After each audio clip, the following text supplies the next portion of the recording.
bonjour à toutes et aussi à tous, parce qu'il y a quelques hommes dans la salle. On est extrêmement heureux qu'on puisse faire cette fête des cigales. C'est un immense bonheur et on est content que vous soyez toutes là et qu'il y ait autant d'entre vous qui aient répondu à l'appel. C'est absolument merveilleux. Donc on a essayé de prévoir une journée festive et intéressante à la fois. Et écoutez, moi je vais rien dire de plus pour l'instant. Et j'espère surtout que vous avez passé une super journée. Et que hier c'était déjà bien aussi pour celles qui étaient là hier. Et que vous allez, comme d'habitude, en ressortir heureuse. Alors, je n'irai pas jusqu'à dire pleurer comme d'habitude à la fin. Parce que là, ça ne dure pas 5 jours, donc vous n'aurez peut-être pas le temps de pleurer à la fin. Mais par contre, en tout cas, j'espère que ça va être une super journée. Et donc, on va commencer tout de suite par un exposé. On a le plaisir et l'honneur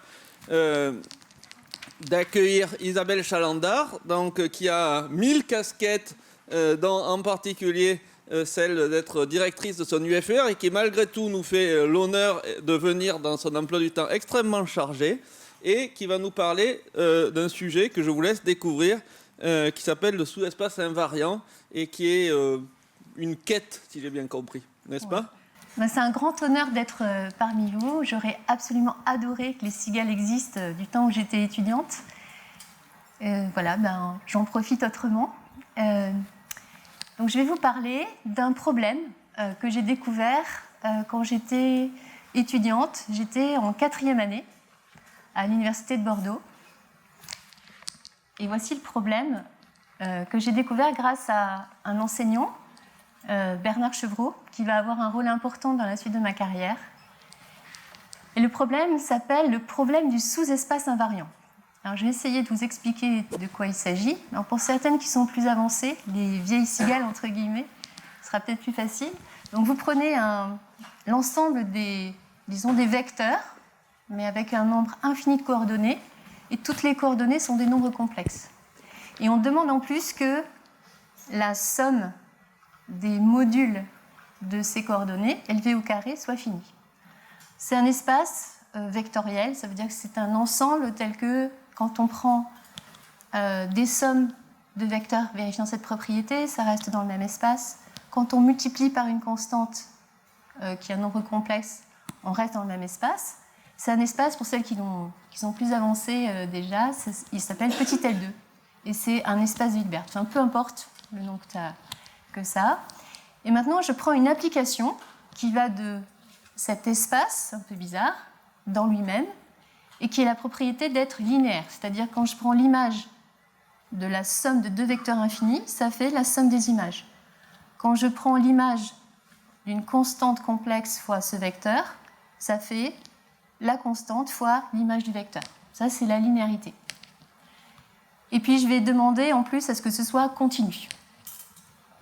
Bon, alors celles qui m'ont déjà fait une première année en études supérieures savent ce que ça veut dire. Les autres, bon, vous avez vu des fonctions continues. Là, c'est un peu bizarre parce que je ne travaille pas sur les réels. Je travaille sur un ensemble de vecteurs. Et le problème du sous-espace invariant s'énonce comme ceci.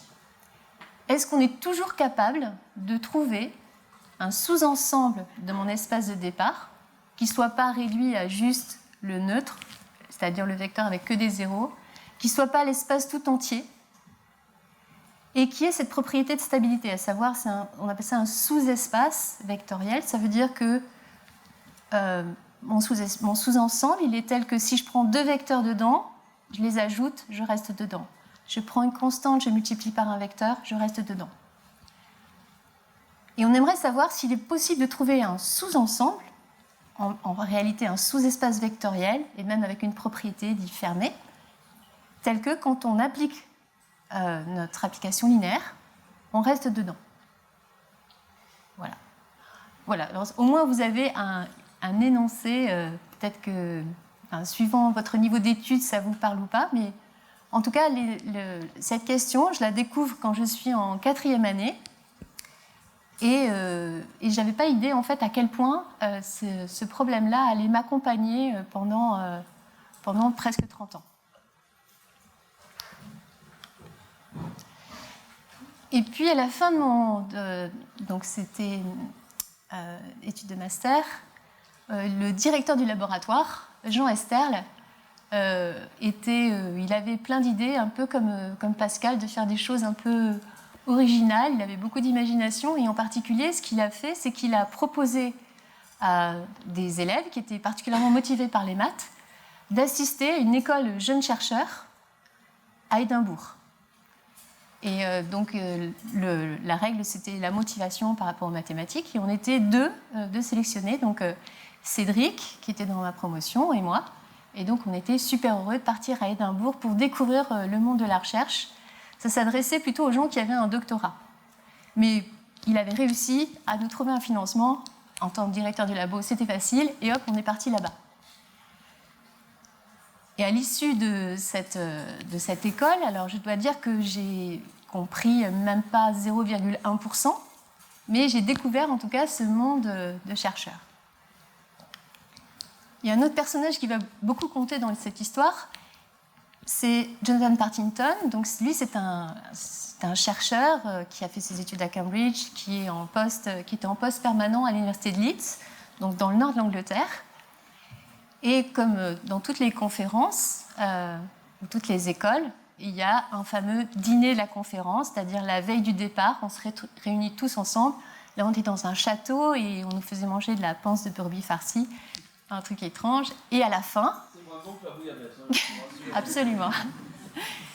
Et à la fin du repas, la population était assez jeune, il y en a plein qui disent on va en boîte de nuit.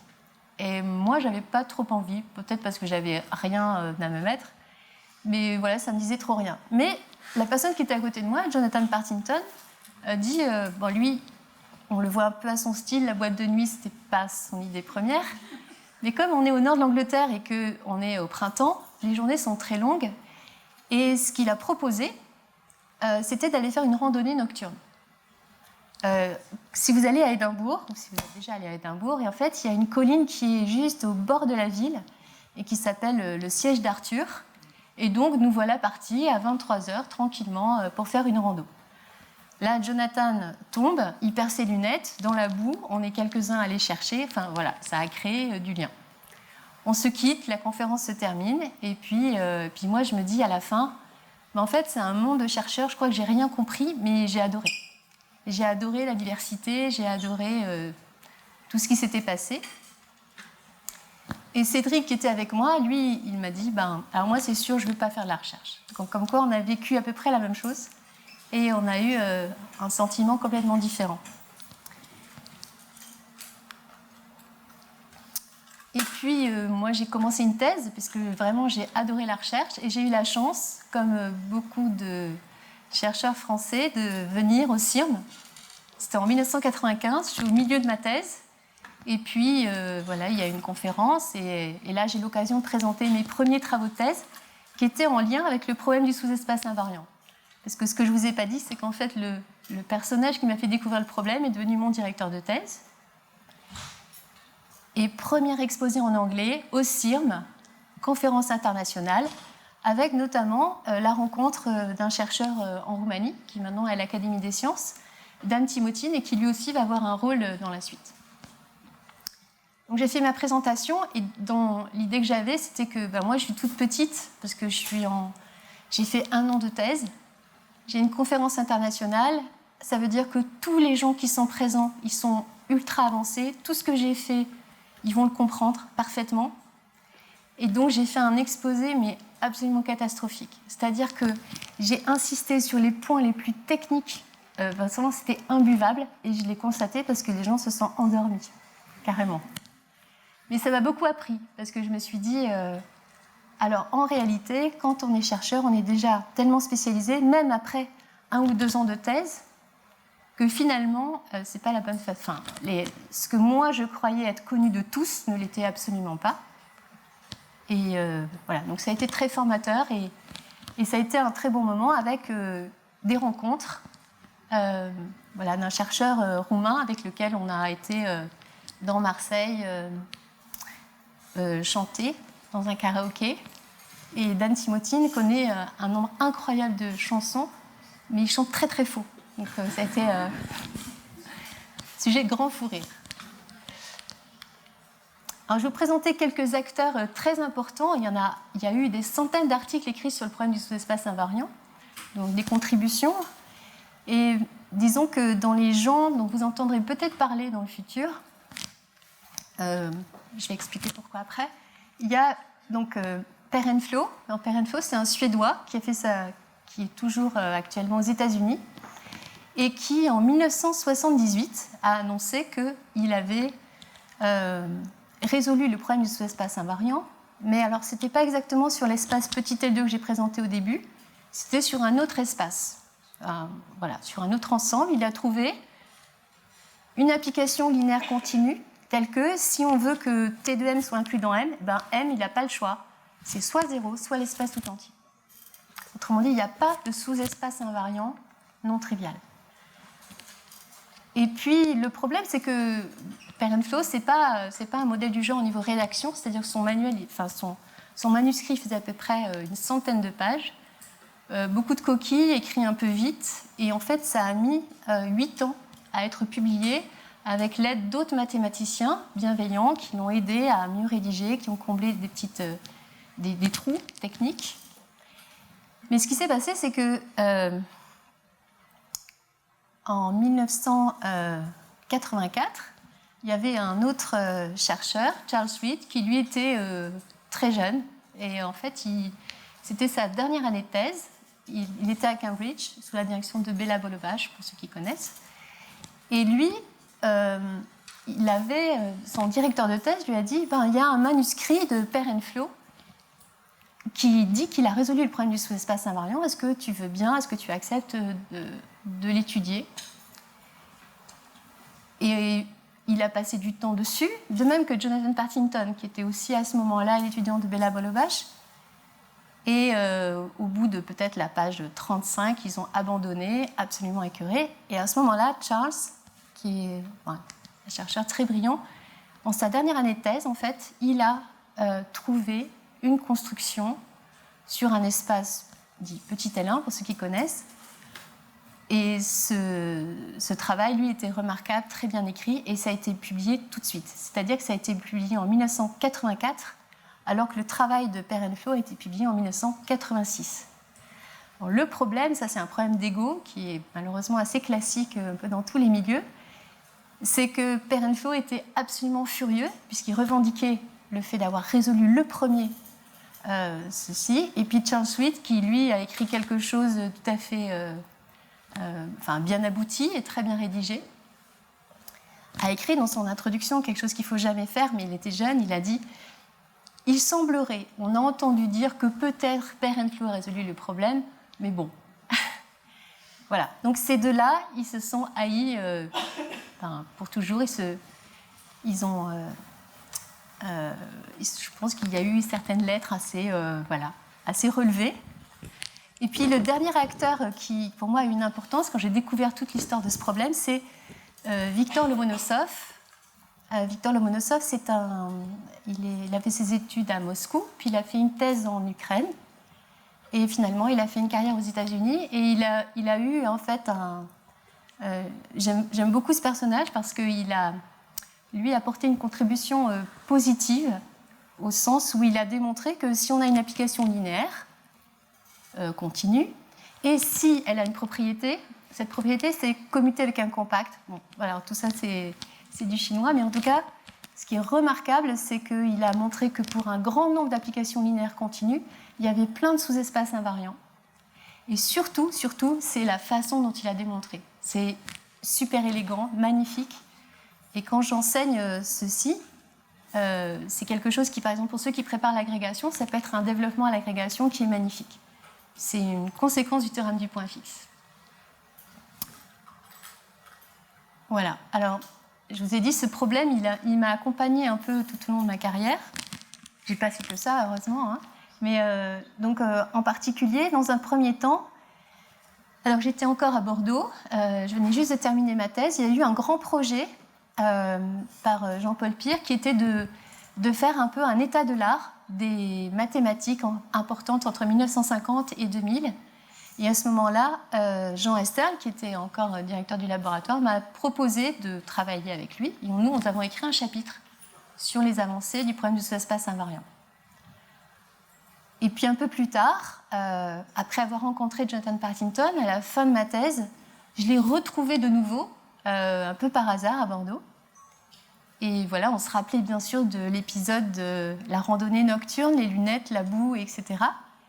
Et il était agréablement surpris que j'ai continué à faire des maths, puisqu'on ne correspondait pas spécialement. Et spontanément, il m'a invité à venir le retrouver à Leeds l'année d'après pour commencer à travailler ensemble. Et c'est ce qui s'est passé. Et en fait, on travaille ensemble depuis maintenant 26 ans. Donc 26 ans de collaboration. Et en 2011, on a eu ce projet d'écrire un livre sur le problème du sous-espace invariant. Et là, les personnages que j'ai rappelés, c'est en fait Charles Reid. Il s'avère qu'il était dans la même université que Jonathan Partington. Et moi, j'ai régulièrement rendu visite à Jonathan. Je rencontrais Charles et c'était toujours des échanges très intéressants. Et en particulier, un jour, il m'a posé une question. Il ne m'a pas dit pourquoi c'était, mais j'ai deviné. Et alors que Dan Timotine, avec lesquels j'étais en contact, à ce moment-là, j'étais à Lyon, en fait, on a résolu le problème que m'avait posé Charles. Et après, j'ai eu le grand plaisir d'aller à Leeds et de raconter la solution du problème à Charles, qui était enchanté. C'était un très bon souvenir. Voilà. Et alors, ce livre, il a une importance pour moi parce que, à la suite de la parution de ce livre, j'ai été invitée à raconter ce livre. Alors, la première invitation, c'était en Finlande. Et là, j'ai fait la connaissance d'un mathématicien américain, Carl Cohen, qui lui aussi donnait une présentation d'un livre qu'il a écrit. Et puis un peu plus tard, j'ai fait la connaissance de Eva Gallardo, qui elle aussi est venue un certain nombre de fois au CIRM. Vous voyez, c'est 2012, c'est juste après l'apparition de ce bouquin, et c'est vraiment des rencontres, conséquences de ce livre. Et à ce moment-là, Carl et Eva, surtout Carl, je crois, m'a dit, tu sais, quand il y a un livre sur un problème ouvert célèbre, l'année suivante, on a la solution. Il y a quelqu'un qui trouve ça génère une énergie qui fait que quelque chose de très spécial va arriver. Et effectivement, en 2013, alors je reçois une invitation, Jonathan et moi recevons une invitation pour une conférence à Saint-Jacques-de-Compostelle, en Espagne. Et donc on est invité parce qu'en particulier, ils ont un peu utilisé des idées du livre qu'on a rafraîchi, notamment une idée autour de la très belle approche de Victor Lomonosov. Et là, on est invité, et là, c'est la fête. C'est vraiment la fête, parce que là, c'est champagne. Nous, on est hyper heureux avec Jonathan, parce que ce sont des amis à nous. Carl et Eva, symboliquement, il y a un homme, une femme, 2 continents différents, qui ont collaboré, 2 générations différentes. Et ils annoncent qu'ils ont la solution du problème du sous-espace invariant. Et là, il y a la télé, la radio. Nous, on est avec Eva et Carl, et on boit du champagne, et on est tellement, tellement heureux.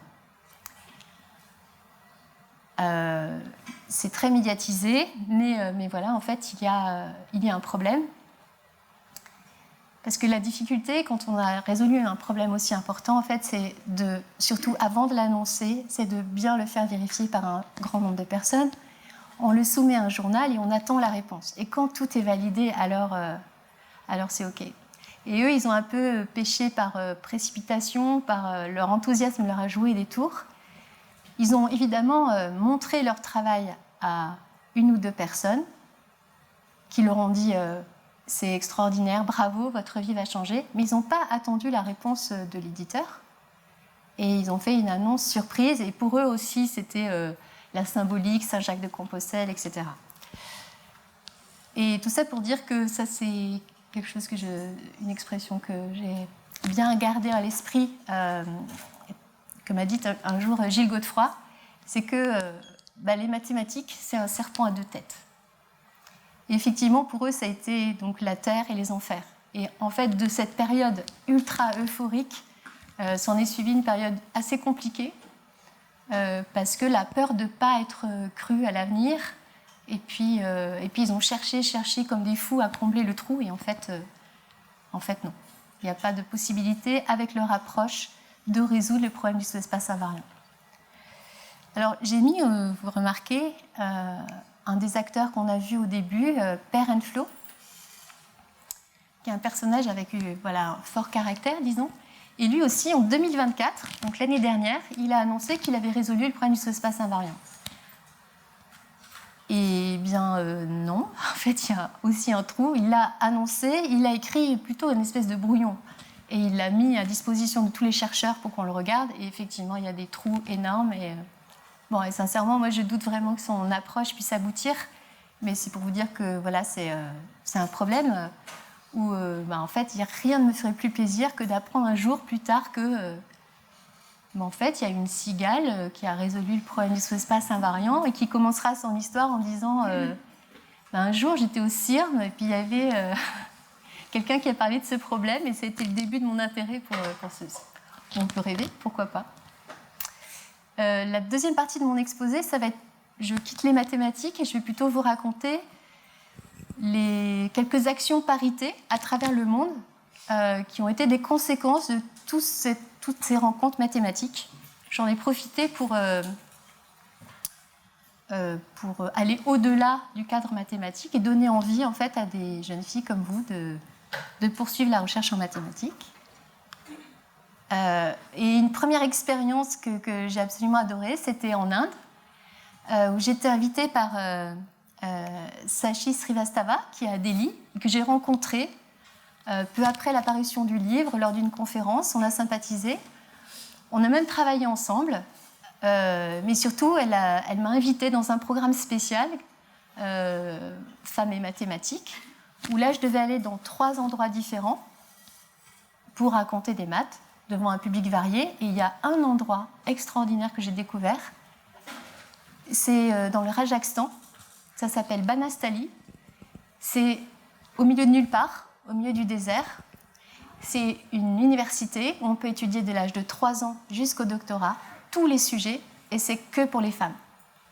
Et il y a 10 000 étudiantes, 4 000 enseignants, 2 000 hommes, 2 000 femmes.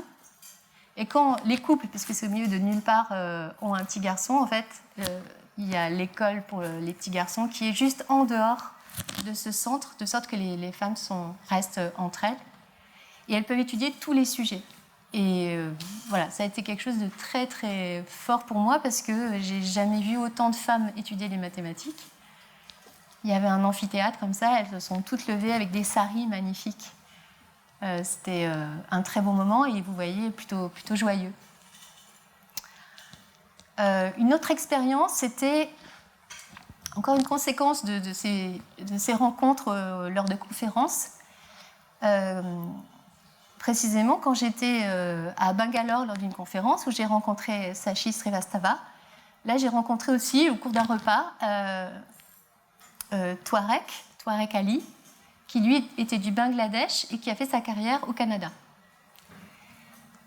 Et comme on a sympathisé et qu'il a vu que j'avais un tempérament assez enthousiaste, etc., il a pensé à moi pour venir faire un cours à Cuba, à destination des jeunes Cubains qui pouvaient difficilement sortir de leur île. Bon, j'ai accepté avec grand plaisir. Et puis, il a eu la très bonne idée, d'inviter aussi, pour donner ses cours, Sylvie Pêcha, qui est en fait à côté de Berlin. Et avec Sylvie, on donnait des cours la journée à La Havane. Et le matin, on partageait la passion commune d'aller courir. Donc on allait courir, vous voyez, sur le bord de mer, là, ici, là. Chaque matin, on allait faire un petit jogging. Et donc ça a créé un lien aussi d'amitié, même si on travaille sur des sujets assez différents. À la suite de ça, l'année suivante, Sylvie, tout ça se passe en 2015, 2014. Et à la suite de ça, Sylvie m'a invitée à Berlin pour donner une conférence, pour qu'on se revoie, parce qu'on avait passé un très bon moment ensemble à La Havane. Et puis, on a eu une pensée, elle m'invite chez elle, on prend un petit verre, et elle me dit, mais si on écrivait un message à Touareg, parce que c'est grâce à lui qu'on s'est rencontrés, et certainement qu'il a de nouveau invité des gens à La Havane, et on aimerait bien savoir si ça se passe bien, et puis c'est à peu près en février chaque année. Donc on envoie ce message, et là on a été un peu choqués, parce que le message qu'on a eu en retour, c'était quelqu'un qui répondait depuis sa boîte mail en disant Touareg Ali a eu une attaque, il est décédé alors qu'il était en déplacement en Malaisie, et voilà, et c'est la fin de ce cycle de conférences à La Havane.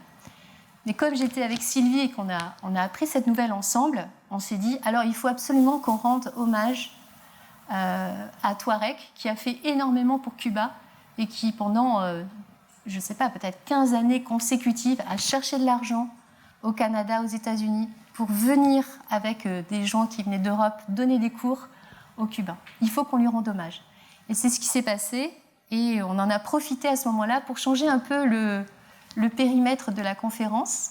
Donc vous voyez ici, c'est la conférence qu'on a fait en son honneur en 2017, et puis en fait on a demandé de l'argent aussi à l'UNESCO pour faire venir pas seulement des gens de Cuba, mais on a imposé qu'il y ait autant de filles que de garçons qui suivent ces cours.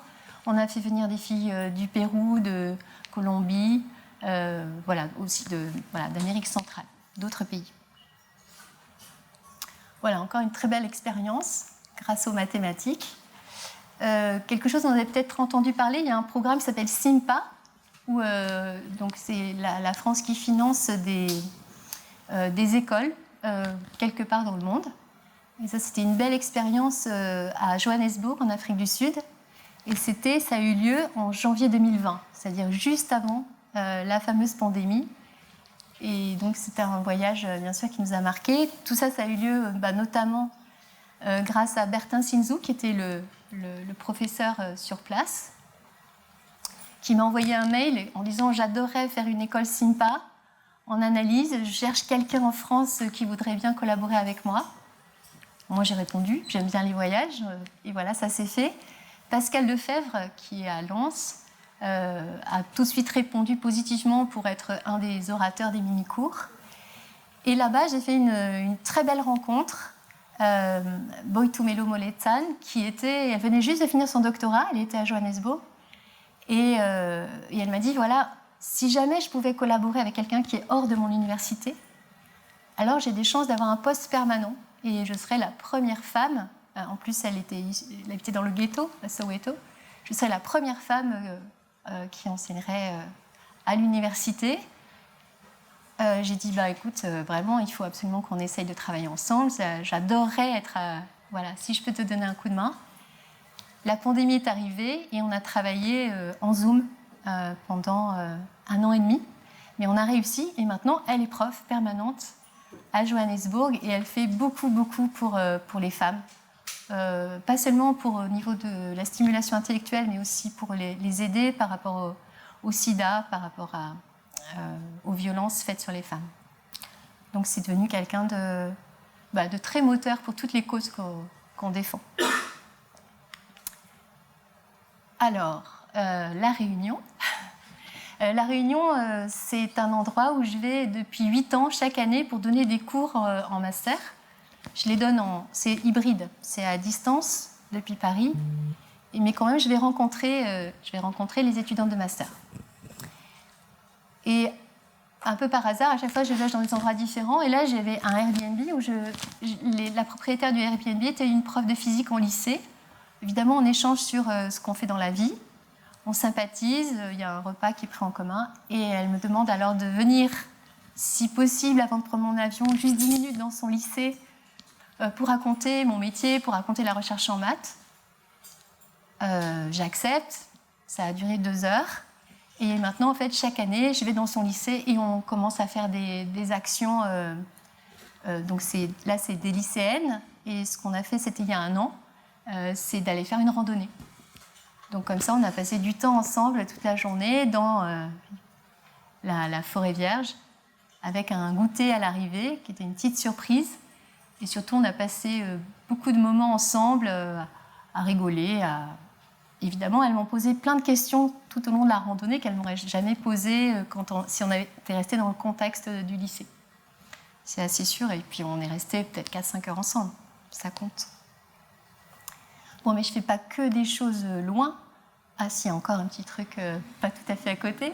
Ça, c'était en juin dernier. J'étais invitée à une conférence à Londres, au King's College, et ils avaient invité une autre femme mathématicienne, Connie. Et il s'avère que, pareil, après nos 2 conférences, on est invité dans un restaurant libanais. On était les 2 seules femmes, on se met à côté. C'est quelque chose qui est assez classique. On sympathise, on réalise qu'en fait, on est toutes les 2 de Paris, même si elle est chilienne. Et à la suite de ça, on prend un petit déjeuner ensemble. Et elle me raconte qu'elle a un petit souci, c'est qu'elle a fait une bande dessinée qui raconte un problème mathématique et la passion d'une jeune fille de 15-16 ans pour les mathématiques. Et il lui manque de l'argent pour... elle a trouvé des gens pour l'aider à le traduire en français, parce qu'il existe en espagnol. Mais elle a besoin de gens, elle cherche un financement pour l'édition, enfin l'impression. Voilà. Et comme je suis directrice du FR, et ben ça c'est très pratique parce que je peux signer des bons de commande et je demande à personne d'autre qu'à moi-même. Et voilà. Et donc il y aura quelques exemplaires ici au CIRM de cette bande dessinée qui est 100% financée par de l'argent public, donc qui ne sera pas vendu mais qui sera distribué aussi largement que possible.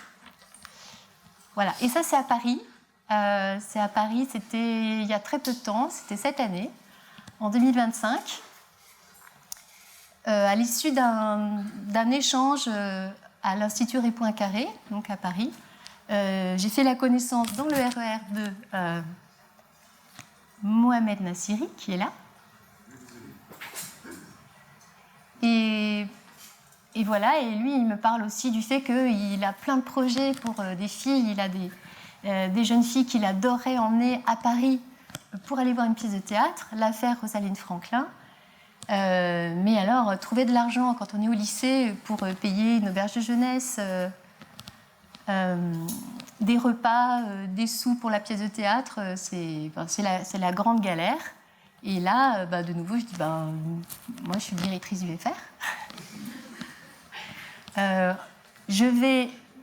On va faire un mixte. Je vais trouver des filles de mon université qui pourraient faire la rencontre des jeunes filles dont s'occupe Mohamed Nassiri. On va venir vous rencontrer au théâtre et j'ai un président de l'université qui est un grand soutien pour tous les projets que j'ai. Et voilà. Et donc ça a pu se faire comme ça. Mais c'est vraiment grâce à cette rencontre avec Mohamed, parce que moi je ne savais pas qu'il y avait cette pièce de théâtre, alors que c'était à Paris.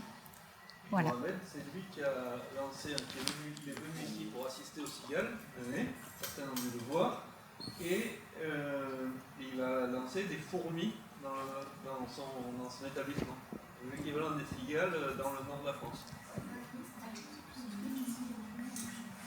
Maintenant, c'est les fourmis éclairées.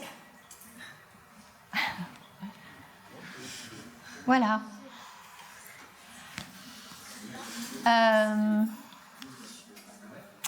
Un petit événement, ça aussi c'était un peu au culot, c'était un moment très joyeux.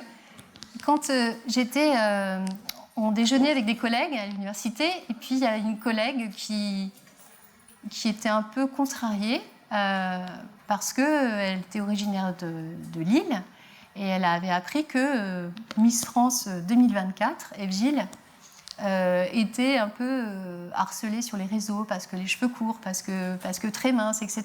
Bon, moi, je ne savais même pas qu'il y avait eu l'élection de Miss France, mais elle dit, mais elle est mathématicienne, elle fait des études de maths. Alors là, tout coup, ça m'intéressait. J'ai été voir sur les réseaux ce qu'elle disait sur les maths. Elle avait un discours très positif.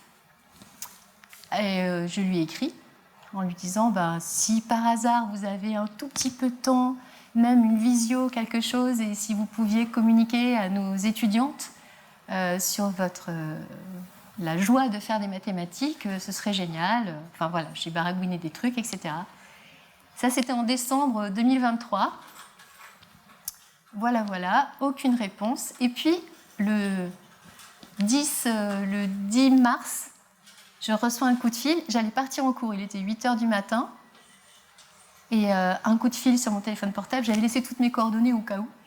Et en fait, c'était le comité Miss France qui me disait « Alors, désolé, on ne vous a pas répondu tout de suite. » Enfin, c'était 3 mois plus tard. Il y a la journée mondiale des mathématiques.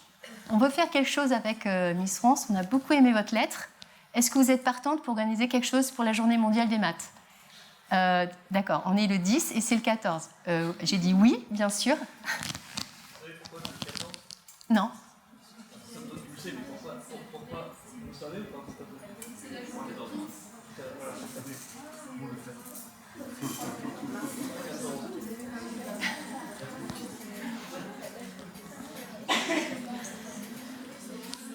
Voilà, et à la suite de ça, un petit peu en précipitation, vous pouvez imaginer. Donc il y avait le comité Miss France qui me disait voilà, alors voilà ce qu'on veut pour les médias, parce que ça sera médiatisé. Hein. Donc on a Gala, on a ceci, on a cela, on a TF1 qui va faire un reportage.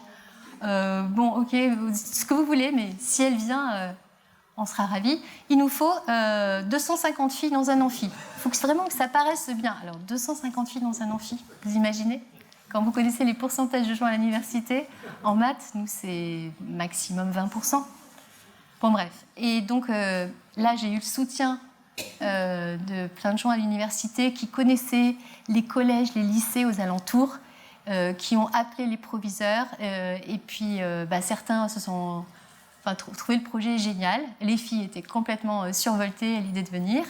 Et voilà. Et quand on a eu le nombre, eh bien, voilà, vous voyez, on a rempli l'amphi. Et puis, je crois, peut-être 24 heures ou 48 heures avant, j'ai appelé le CNRS, l'INSMI, en disant ce serait génial pour ce... Je voulais du contenu, je ne voulais pas juste... Evelyne, je ne savais pas trop quel message elle allait donner. Puis moi, je voulais en profiter pour donner plein d'informations à ces filles qui allaient se déplacer, pas uniquement voir quelqu'un qui était starisé. Et donc, j'ai appelé Christophe Delaunay, en lui disant, voilà, est-ce que l'INSMI aurait envie... j'aimerais bien une femme mathématicienne qui vienne du nom de l'INSMI. Et voilà, et est-ce que c'est possible ? Parce que en fait, c'est dans 1 jour, voilà, et il faudrait faire une présentation de 10 minutes, ça serait super. Et voilà, et le CNRS a été hyper réactif et a dit, on a quelqu'un de très très chouette, Élise Jambrès. Simplement, elle est vraiment déjà en mission, a priori, pour l'ouverture d'une maison des mathématiques, je ne sais plus, à Orléans ? Non, à Orléans. Et ils ont été adorables parce qu'ils ont débauché Élise. Ils lui ont dit non, écoute, changement de programme. Et de la même façon, j'étais chez le médecin pour mon fils et j'ai eu l'idée d'appeler la directrice de l'Institut Ré Poincaré à Paris, Sylvie Benzoni, en disant improbable. Voilà, il y a Miss France qui vient demain. Est-ce que tu es libre de 10 à 12 ? J'adorerais que l'Institut Ré Poincaré aussi soit représenté pour sa venue. Et elle a dit ok, j'ai un truc jusqu'à 9h30, après le RER, ça passe. Elle est venue. Et c'était, alors, on était dans l'improvisation totale, mais il y avait une telle énergie positive, notamment par, vous voyez, ce que renvoie Evelyne. En fait, ça a été une matinée très chouette. Et puis, elle a joué le jeu. Elle a fait, parce que c'est un peu une reine de la com, hein. Nous, on est un peu des dinosaures à côté, mais elle sait faire. Donc, elle a fait ce selfie avec tout le monde. Et après, donc, il y avait la personne qui s'occupe de Miss France, qui gère son emploi du temps, qui me tirait par la manche, qui disait « Vite, maintenant, il faut qu'on parte parce qu'on est attendu, etc. » Et il y avait, vous imaginez, toutes les jeunes filles qui rêvaient d'avoir juste une photo avec Evelyne, quoi, sur leur propre téléphone. Et en fait, Evelyne, moi, j'ai trouvé que c'était la classe. Elle a dit non, ce que je fais ici, c'est plus important. Et elle a pris le temps de faire des photos avec toutes les filles. Donc, son programme de la journée a été un peu bouleversé. Mais elle a fait des photos avec toutes les personnes qui voulaient, qui souhaitaient avoir une photo perso avec leur téléphone portable. Voilà. Bon, c'est une petite goutte d'eau, mais c'était un moment joyeux. Et je conclus en disant que la relève est assurée, puisque dans mon université, spontanément, il y a Romain Le Breton, qui vient juste de passer son doctorat là, il y a quelques mois, qui était étudiant en thèse avec moi, et puis un de ses amis, Kassem Lefki, qui aussi a passé sa thèse il y a 1 mois. Tous les deux, spontanément, sans me le dire, en fait, ils ont contacté des lycées, ils ont fait venir des lycéennes, des lycéens, et ils leur racontent à quel point les études supérieures, les études en maths, c'est chouette. Et voilà, ça, c'est la plus belle des récompenses, c'est que justement, ça perdure. Et vous avez certainement peut-être un rôle à jouer là-dedans. Je vous remercie.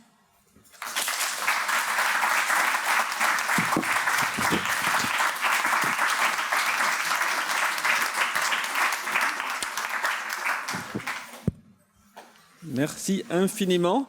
Alors, est-ce qu'il y a des questions dans la salle ou des choses que vous voudriez dire en lien avec ce que vous avez entendu? Oui.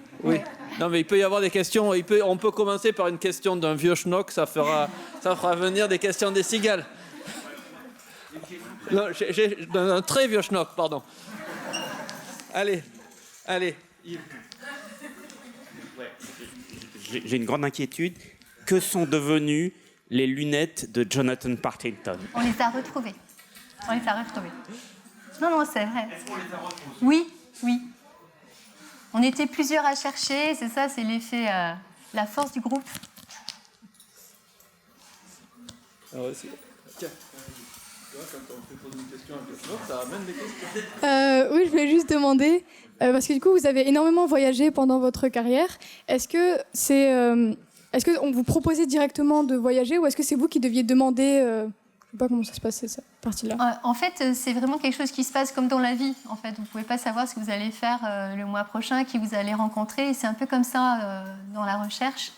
C'est-à-dire qu'il n'y avait rien de prévu. C'est un enchaînement de choses qui se passent. J'ai jamais été obligée de voyager. Ça, c'est important de le dire. On a toujours le choix. On reçoit des invitations. Enfin, plus on avance en carrière, plus on a une visibilité, plus on est invité. Mais on peut toujours refuser, bien sûr. Quand j'ai eu mes enfants, quand mes enfants étaient petits, j'en ai eu 3, évidemment, vous imaginez que j'avais pas envie de voyager. Et donc, je l'expliquais très simplement. Et donc, il y a des périodes de la vie où on a des projets qui nous enthousiasment et on a envie.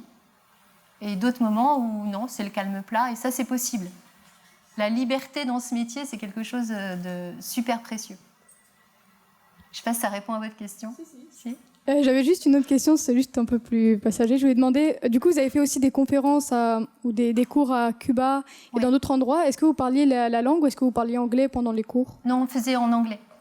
En anglais, parce que c'est souvent ce qui se passe en recherche, à part quand une conférence en France, même si le public est international, les Français sont très forts pour dire, comme le disait Christophe, I will do my conference in French, but my slides are in English. Non, mais sinon, c'est l'anglais, en fait. Et c'est vrai que pour présenter les mathématiques, l'anglais, en plus, est très approprié et beaucoup plus précis que le français. Donc non, tous ces mini-cours, c'est en anglais. D'autres questions? Justement, par rapport à l'anglais, est-ce que vous avez pris des cours à côté de vos études ou les cours d'anglais étaient avec vos études? Non, pas du tout. On apprend sur le tas. Ah d'accord. Okay. En fait, dès lors qu'on est en thèse, nos lectures sont très souvent en anglais, mais c'est l'anglais scientifique, il a des racines latines, donc c'est pas quelque chose d'inabordable.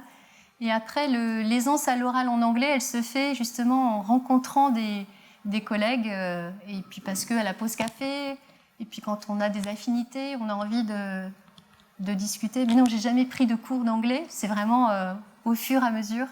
Ça, c'est quelque chose qui angoissait beaucoup mes étudiants en thèse, de se dire, mais moi, alors certains c'était, moi je préfère l'espagnol, bon.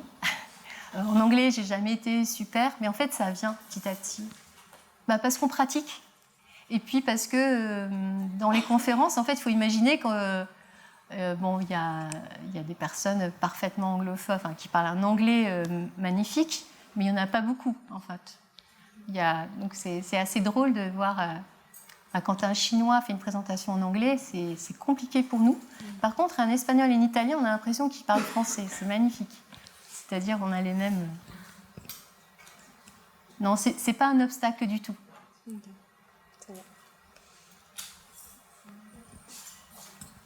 Alors, encore des questions? Oui, bien sûr. Tiens. Est-ce qu'il est facile d'avoir des financements dans le domaine des recherches en mathématiques en France? En France, alors à quel niveau, par exemple, pour faire un doctorat? Parce que le doctorat, on ne peut pas le faire sans financement. C'est impossible.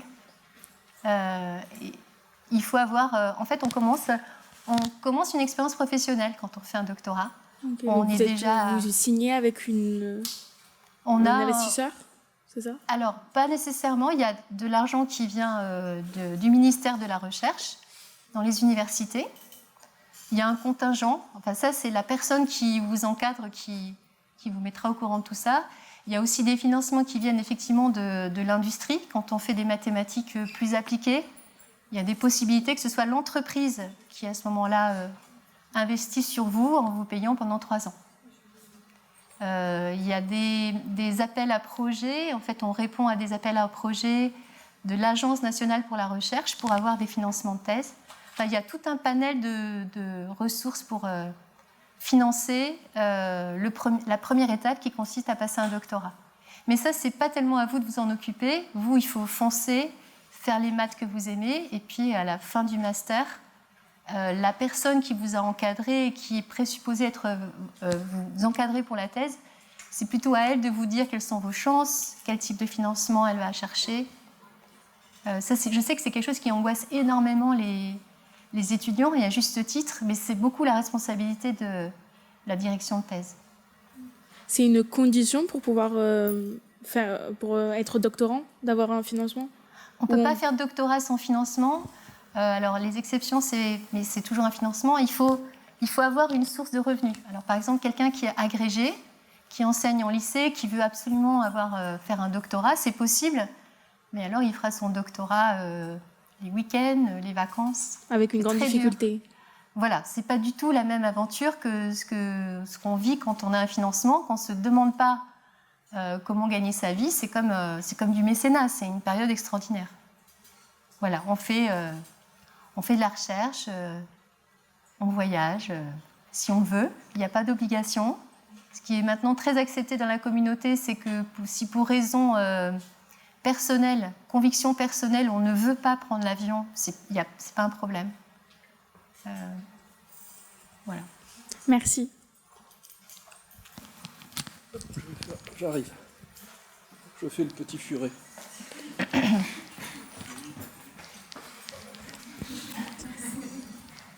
Bonjour, j'avais une question du coup par rapport à votre problème que vous avez posé en début de conférence. Oui.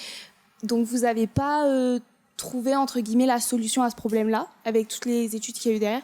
Est-ce que c'est pas hyper frustrant de travailler autant de temps pour au final se dire bon, j'ai avancé, j'ai trouvé d'autres réponses à d'autres problèmes, mais j'ai toujours pas cette réponse-là? Comment... Non, parce qu'en fait, là, je l'ai présenté parce que c'est un peu un problème. C'est-à-dire que là, c'est la quête du Graal. Il y a un problème qui tout à coup est connu. À quoi ça sert? Alors ça, c'est pas clair. Mais ce qui est beaucoup plus intéressant, c'est pour ça que ce problème, même si... Enfin, qu'est-ce que ça apporterait de le résoudre? La notoriété, etc. Mais ce qui serait encore plus intéressant, une fois qu'on a la réponse à cette question, c'est de savoir, étant donné une application linéaire donnée, d'écrire tous les sous-espaces invariants. Ça, ce serait beaucoup, beaucoup plus intéressant. Et ça, il y a plein de contributions dans cette direction-là. Et donc, il y a plein de choses qui sont tout aussi intéressantes, qui sont moins valorisées parce que ce n'est pas le problème qui est mis en avant, etc. Donc, la frustration de ne pas y arriver... non, moi je suis une personne positive, donc de toute façon je n'ai pas cherché à chercher un contre-exemple, j'ai cherché à trouver des conditions et des résultats positifs. Oui, il y en a, et il y en a même plein, et pour telle sous-classe d'application. Et puis surtout, c'est tous les chemins différents pour arriver à certaines contributions. On utilise des mathématiques qui n'ont rien à voir suivant le type de résultat. Et ça, c'est magnifique. C'est plutôt, imaginez, vous voulez aller au sommet d'une montagne, et en fait, il y a plein de chemins pour y arriver, et vous les essayez. Et à chaque fois, c'est une aventure différente, une rencontre, du coup un projet. Voilà, c'est un prétexte.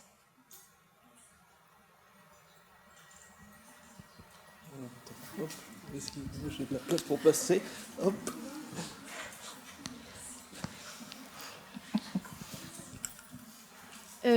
J'ai plusieurs questions.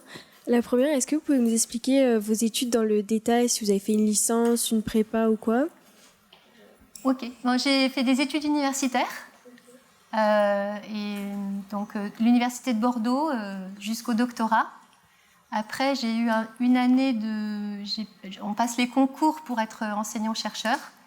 Ça n'a pas marché la première année, mais j'ai eu, ce qui est assez fréquent dans les universités, c'est que on a des postes, des CDD d'enseignants-chercheurs qui peuvent durer 1 an, 2 ans. Donc c'est ce qui s'est passé pour moi. Et après, j'ai repassé les concours et là, ça a marché. Je suis allée à Lyon. Et là, j'étais maître de conférence, c'est-à-dire que j'étais sûre que j'allais faire l'enseignement et la recherche toute ma vie. Et après, il y a d'autres, il y a des promotions possibles. On devient professeur des universités. C'est pour ça que maintenant, je suis à Paris. Mais en tout cas, à partir du moment où on est maître de conférence, on va faire ce métier. Voilà, on est sûr de faire ça. On est fonctionnaire. C'est la belle vie. Merci. Et ma deuxième question, c'est est-ce que vous avez appris d'autres langues ou si de base, par exemple au collège ou au lycée, la deuxième langue que vous avez prise, vous la parlez toujours aujourd'hui? Alors, j'avais fait allemand et italien. Allemand, je l'ai oublié. Quand je vais en Allemagne, ça revient. Une zone de mon cerveau est un peu réactivée. Mais les Allemands parlent super bien anglais, donc ça n'aide pas à pratiquer. Et l'italien, oui, je l'ai gardé un peu plus. Voilà. Puis avec Duolingo, là, j'apprends l'espagnol. Mais c'est l'anglais qui, dans mon métier, me sert tout le temps, partout.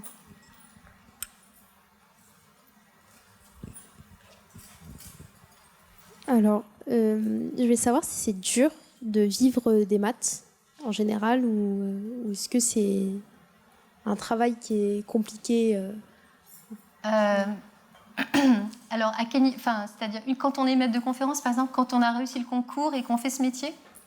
Oui, c'est ça. Est-ce que le salaire est assez haut pour en vivre, quoi?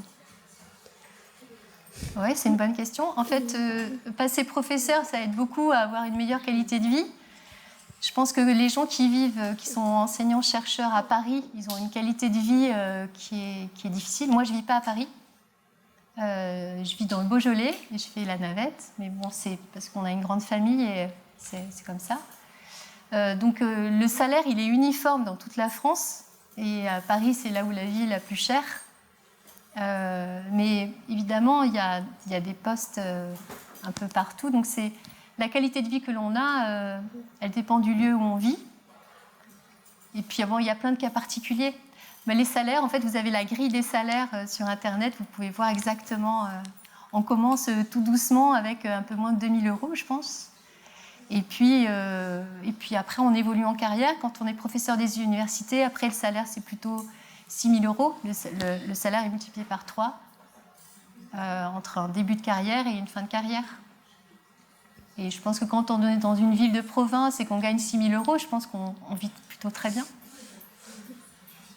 Et quand on part en mission et tout ça, on est défrayé. C'est bien au-delà du salaire médian. C'est très bien payé par rapport à la moyenne. Et les voyages que l'on fait, tout ça, c'est financé. C'est pas avec... il faut trouver de l'argent, il y a des gens qui organisent, on demande à son laboratoire, etc. Mais tous les voyages que je fais, je trouve que c'est un avantage en nature extraordinaire. Et ça, c'est en plus du salaire, quelque part.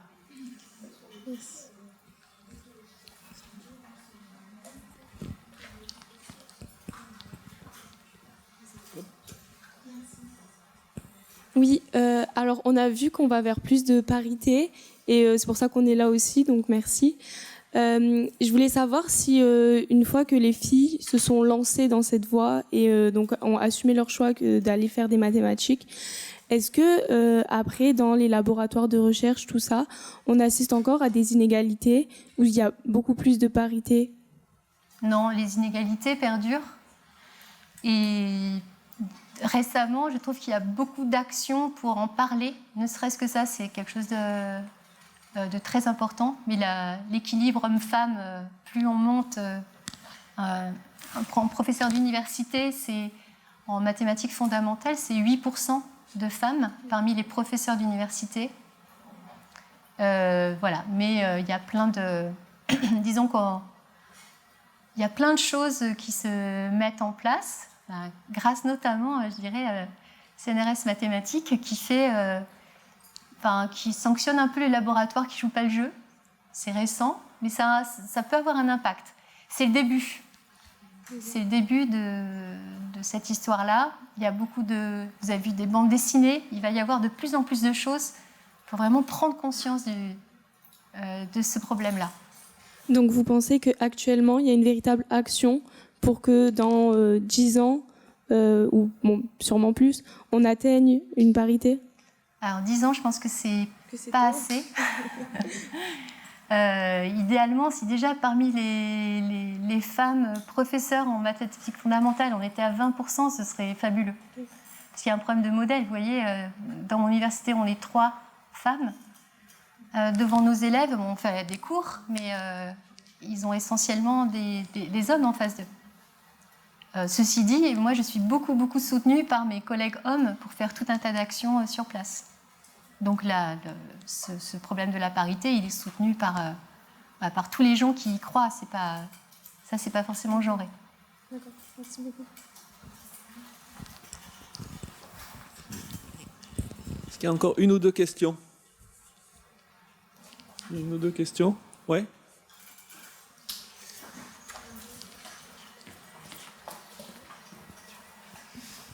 C'est un peu terre à terre comme question, mais est-ce que tous les chercheurs vivent dans des grandes villes? Des grandes villes? Non, il y a des chercheurs à Avignon. Est-ce que Avignon est une grande ville? Est-ce que Dijon est une grande ville? Non, alors, qu'est-ce que c'est une grande ville? Ouais. Avignon, c'est une grande ville. Alors oui, tous les chercheurs vivent dans des grandes villes. Il faut qu'il y ait une université. Donc, une université, déjà, ouais.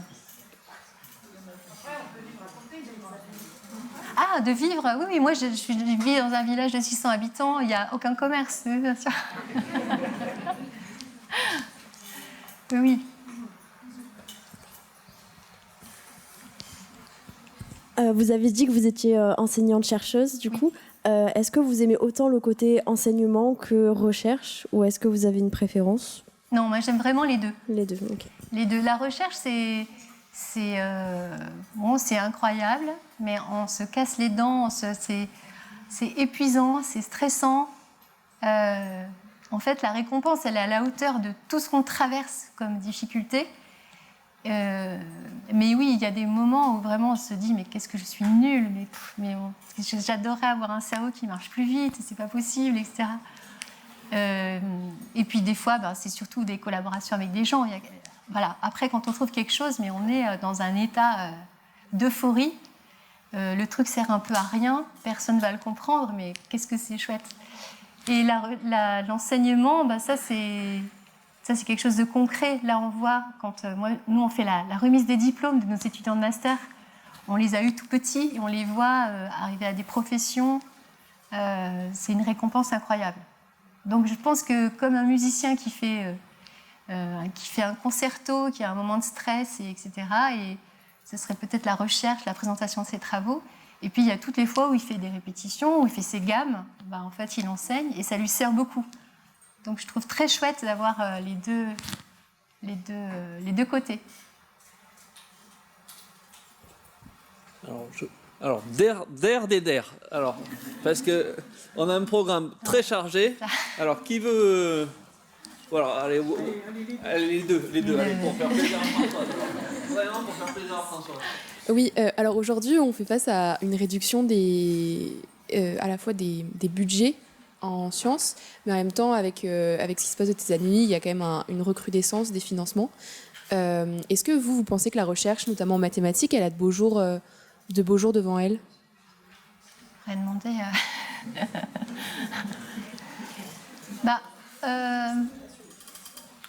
Moi, je continue de croire que c'est vraiment un sujet qu'on va rendre encore plus attractif. Il y a une vraie réflexion autour de ça. Et il y a une belle énergie en ce moment qui se dégage. Et je vois pas moins d'étudiants qui s'inscrivent à l'université. Et notamment à l'université, quand on fait les filières un peu sélectives, double licence, ça c'est magique parce qu'il y a tout à coup de la parité dans nos formations. Des filles qui ont un peu peur d'aller en prépa parce qu'elles ont entendu des choses assez dures. Et dans ces doubles licences, en fait, elles vivent bien. Et donc voilà, du coup, j'ai envie de croire que les mathématiques sont un sujet qui est en plein développement. On en a énormément besoin, c'est dit partout. Et voilà. Merci. Bonjour.